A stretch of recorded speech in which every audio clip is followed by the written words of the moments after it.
wanaweza acha pesa yenu. Sisi leo tunataka tuseme Kenya belongs to all of us. We want a united, peaceful country, and we'll continue walking this journey together. Tuko pamoja. Mwisho, we are here to defend multi-party democracy. Because we are seeing Kenya Kwanza introducing the King Herod spirit, where you kill all male firstborns so that you remain king.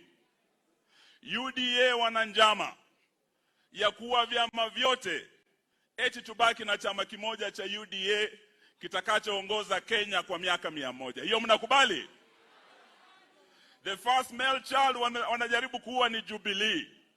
We are here kama wanaazimio kuambia we will stand with Jubilee in defense of multi-party democracy.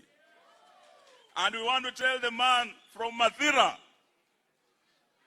si mnamjua?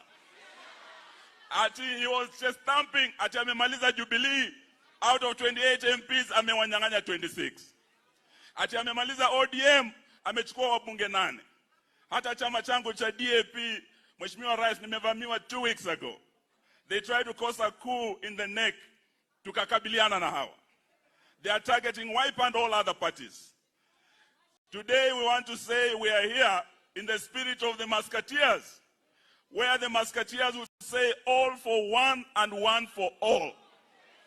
Wewe ukiguza Jubilee, umeguza Azimio. Azimio is Jubilee and Jubilee is Azimio.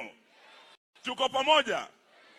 So we are here to say no to the attempt by Kenya Kwanza to turn back the clock, to return Kenya to a single party state. We know wao ni wanafunzi wa Nyayo. Nyayo kill multi-party democracy, wanafuata hiyo Nyayo. Na hata Mavyoya, kuna jamaa anaitwa Kamodha alisema eti chama ni kimoja kutawala miaka 100. Sisi leo tuwasema let it remain a dream, but Kenya will remain a multi-party state. Tuko pamoja.